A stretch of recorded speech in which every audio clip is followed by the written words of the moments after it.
Olá pessoal, aqui voltando.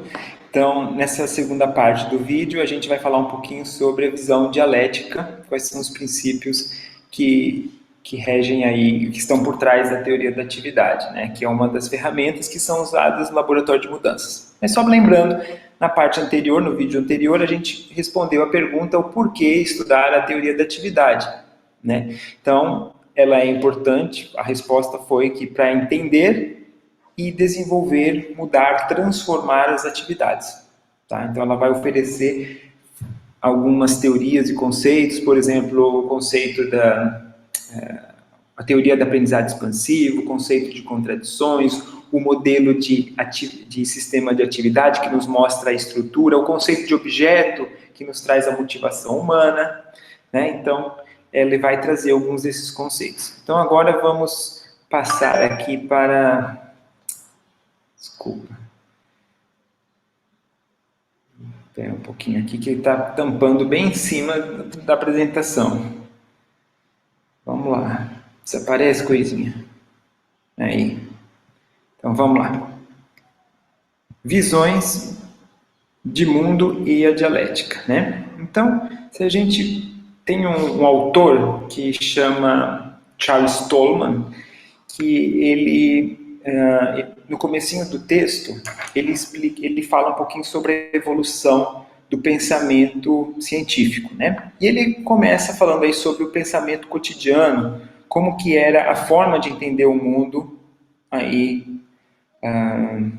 antigamente, né? Então, as primeiras formas, os primeiros passos para o cientista eram identificar os diferentes objetos dentro do seu campo e classificar com base em seus elementos externos. O que isso daí quer dizer? E no cotidiano a gente vê, não é somente os antigos cientistas, mas no cotidiano o que a gente faz? A gente entende as coisas classificando elas, vendo as propriedades, principalmente aquelas que a gente consegue ver, as propriedades externas. Tá? Então, por exemplo, uma caneta que tem aqui na mão. O que é uma caneta? Seria, se a gente for ver as propriedades externas, é um elemento alongado, que tem uma ponta mais fina, né, que tem tinta. Então, você vai fazer a definição baseado nas características externas, as qualidades, né, que são os fenômenos são explicados mediante as qualidades dos objetos. Bom, aqui a disciplina está sendo ofertada aí na Faculdade de Saúde Pública. Vamos pegar um exemplo da saúde pública, né? Então, numa análise de acidentes, por exemplo, eu vou ver o que aconteceu, sem utilizar a teoria, mas simplesmente ver o que ocorreu, quais foram os eventos que ocorreram, e eu chego numa conclusão aí baseado naquilo que eu posso observar apenas, no o que ocorreu, né? As ciências, ela vai evoluindo, né?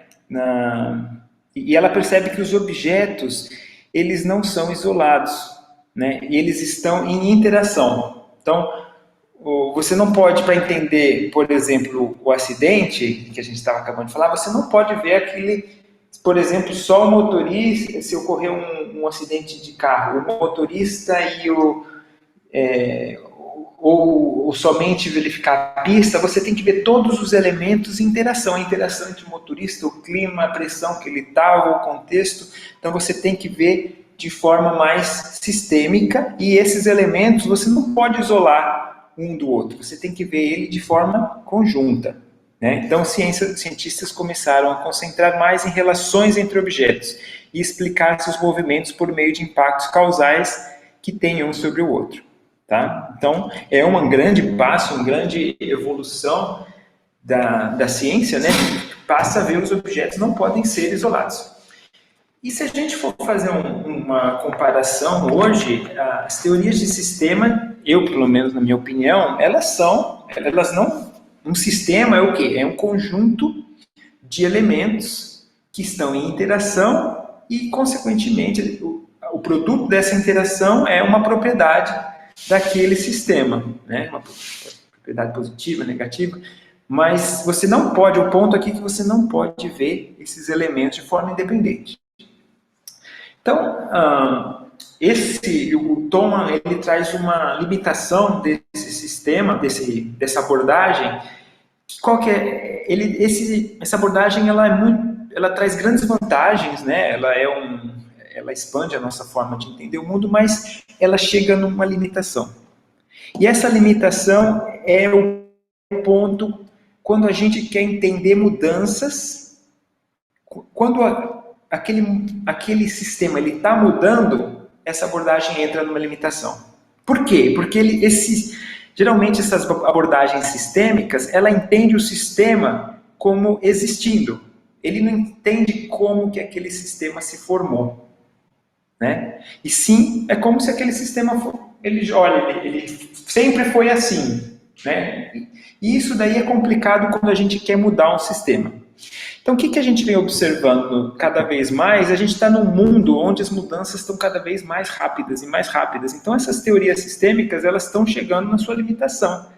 Tá? Para mim entender o porquê que o sistema... Para mim criar um novo sistema, eu preciso entender o porquê que aquele sistema é do jeito que ele é. Por que ele está daquele jeito? Por que ele está em crise? Por que esse modelo de agricultura, por que esse modelo de atividade que eu estou estudando, por exemplo, ele está em crise?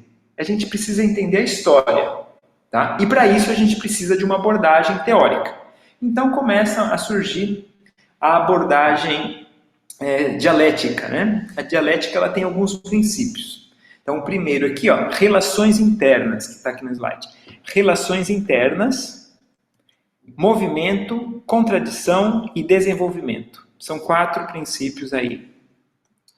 Relações internas. As coisas não existem anteriormente às suas relações.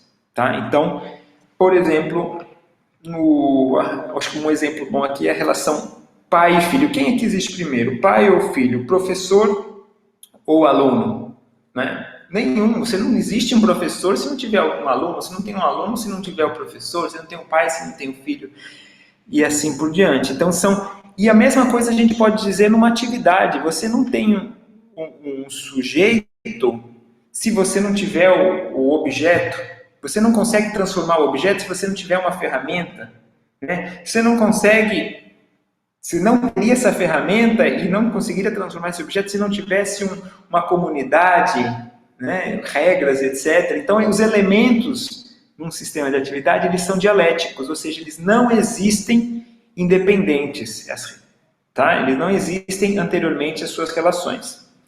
Então, a dialética, se a gente for pensar aquele dualismo que existe entre objeto e o sujeito, né? As coisas são construídas ou elas existem independente dos humanos? O conhecimento, ele existe ou ele é construído? Né? Então, esse dualismo que existe na nossa sociedade entre sujeito e objeto, o que a dialética dizia? Que, na verdade, eles não existem independentes. O sujeito não existe sem o objeto. A nossa concepção do mundo não existe sem nós. Assim como nós dependemos do mundo real que está lá fora. Né? Então, essa relação ela é dialética.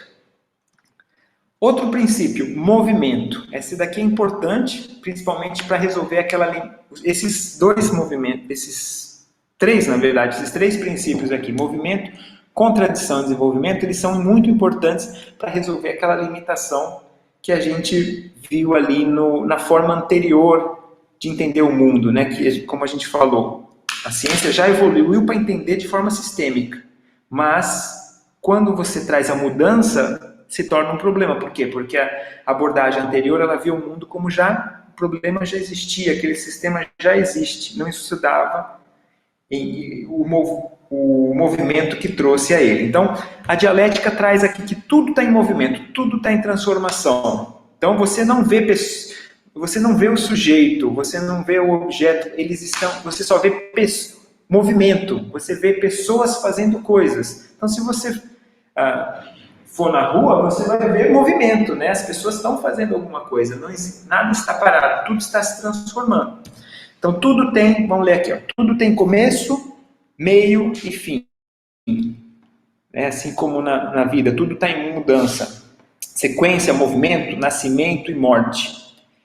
Tudo está em movimento. É o papel da dialética estudar os fenômenos em seu automovimento. Tá? Então, a dialética ela vai estudar esse movimento, essa transformação. A atividade, ela está em movimento, ela está se transformando. A forma como nós atendemos um paciente, a forma como nós fazemos análises de acidentes, a forma como nós fazemos inspeções, como nós ensinamos, como atendemos pacientes, elas estão mudando constantemente, elas estão em movimento, tá?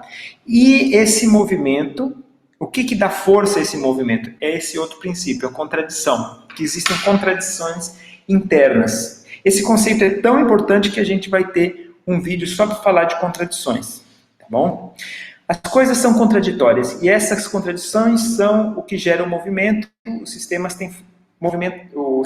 eles têm forças opostas e essas forças opostas são contradições. Contradição não é necessariamente você falar que alguma coisa é ou que não é, mas sim é uma força interna do teu sistema, né? Por exemplo, um sistema ele tem que fazer dois produtos que são contraditórios, que eles são forças opostas, que é a quantidade e a qualidade, né? Por exemplo, eu tenho que fazer inspeções, meu trabalho é inspetor, eu tenho que fazer inspeções do trabalho, né? Então, esse sistema meu, ele tem duas, vamos pegar aqui motivações, por exemplo, o objeto dele ele é contraditório, eu tenho que fazer bem feitas a qualidade desse trabalho de inspeção, mas ao mesmo tempo eu tenho uma pressão de quantidade, né?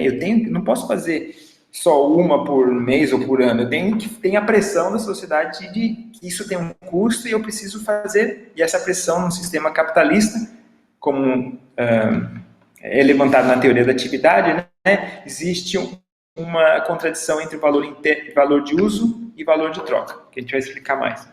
Desenvolvimento, outro princípio, processo de resolução de contradições. Então, na teoria da atividade, pelo menos na forma com que eu entendo esse conceito de desenvolvimento, né? Desenvolvimento é uma palavra que a gente usa em muitas ciências, né? Em muitas áreas. Desenvolvimento de um país, desenvolvimento de um computador, desenvolvimento de um protótipo de um carro, desenvolvimento de uma criança. E o que é desenvolvimento, né? Eu lembro de uma vez uma palestra, eu não lembro quem que falou, mas a definição de desenvolvimento é o processo de resolução de contradições em um sistema. Tá? Então, um sistema ele tem suas contradições e ele vai se desenvolver quando ele conseguir resolver essas contradições. Tá ok? Apaguei aqui. Tá ok, mas justo já tinha terminado. Então, só para resumir, quais são esses princípios? Ou vamos resumir mais ainda. Evoluímos de um pensamento onde viam objetos como separados e se entendia eles como características externas. Passamos para um pensamento onde os elementos não podem ser entendidos de forma separada, então tudo está interrelacionado, então a propriedade final daquele sistema é produto dessa interação, você não pode separar eles. Porém, a limitação é que quando traz a mudança, a novidade, né? Então essa abordagem não consegue entender mudança. Para isso vem a dialética, que traz o conceito de relações internas e o conceito de movimento, contradição e desenvolvimento. Tá bom? Eu acho que eu vou parar o vídeo de novo, para não ficar tão longo, né? E vou falar, o próximo tema que a gente vai falar é a origem do conhecimento, e a gente fala depois sobre quais são as principais teorias. Tá? Eu vou parar o vídeo para não ficar tão longo,